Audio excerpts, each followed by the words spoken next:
I never considered myself an expert hiker, but I had a deep appreciation for the mountains surrounding my home. The trails were my escape, my sanctuary, a place where the world faded away, and it was just me and the wilderness. I had spent countless weekends navigating through the dense forests, camping under the vast expanse of stars, and discovering hidden gems that only the locals knew. So when my friend Saad suggested we tackle the Black Hollow Trail, I felt a rush of excitement rather than hesitation. The trail wasn't famous, but that was part of its charm. Locals spoke of it in hushed tones, claiming it offered some of the most breathtaking views in the area.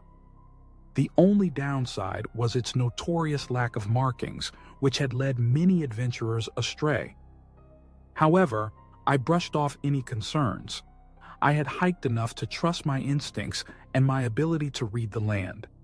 We packed light, ensuring we had water, snacks, flashlights, and a power bank for emergencies.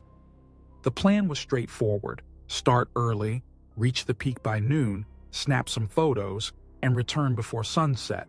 The morning air was crisp, invigorating, and filled with the scent of pine. As we set off, the sunlight filtered through the trees, casting golden patches on the ground. The trail was rugged yet manageable, and we chatted and laughed, buoyed by the thrill of adventure. At one point, we joked about how people could possibly get lost on such a clearly defined path.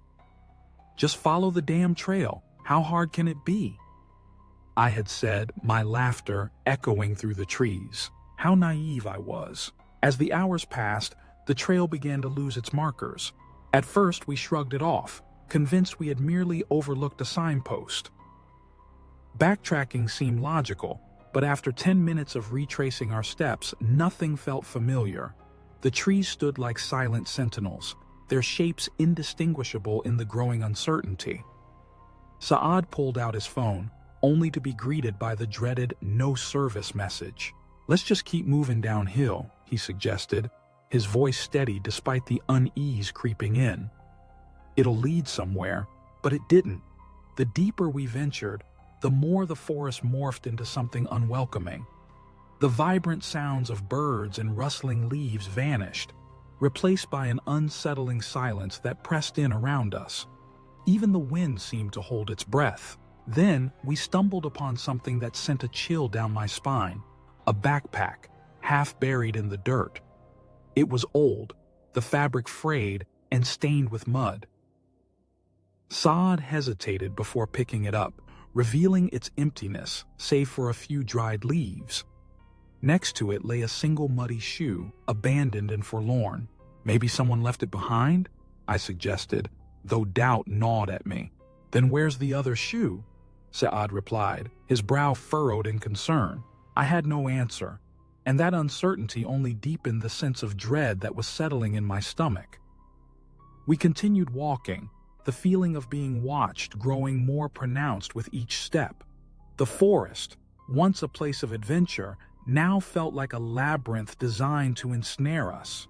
The smell hit us next, a foul, rotten stench that made my stomach twist in revulsion. We need to get out of here, I urged, the urgency of my voice surprising even me. Saad nodded, and we began to move faster, abandoning any pretense of following a trail. Our only goal was to escape this oppressive silence and the unsettling atmosphere that surrounded us. The sun was beginning to dip toward the horizon, casting long shadows that twisted and danced between the trees. My legs burned from exertion, and my water bottle was nearly empty, the last drops a reminder of how ill-prepared we truly were. Then it happened. Saad grabbed my arm so hard that I nearly stumbled. "Did you hear that?" he whispered, his eyes wide with fear. I did. Footsteps, not ours. Someone, or something, was following us. We turned, but the trees stood still, hiding whatever was lurking behind them. "Run," I said, my voice barely above a whisper. We took off, adrenaline surging through our veins. Our breaths came in ragged gasps as we sprinted, fear propelling us forward. The footsteps behind us were steady, unhurried, almost mocking in their calmness. Then, in the fading light, I caught a glimpse of it. A figure stood motionless between the trees, tall and shrouded in darkness. I couldn't make out its features, and I didn't want to. Panic surged through me, and I grabbed Saad, urging him to keep running. The woods blurred around us, and my heart raced as if it might burst from my chest. Suddenly, we broke through the trees and stumbled onto a road.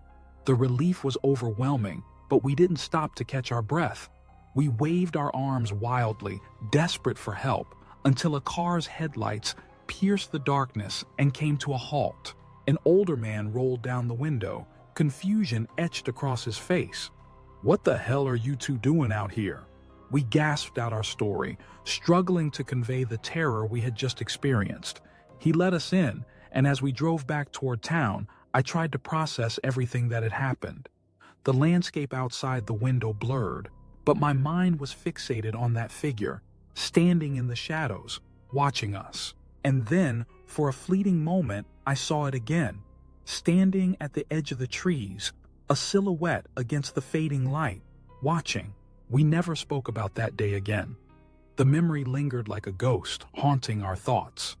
The thrill of hiking had been replaced by an unshakable fear, and we both knew we would never return to Black Hollow Trail. The mountains, once a refuge, had revealed a darker side, and we were left with a story that would remain locked away, a secret shared only between us and the shadows that lingered in the trees.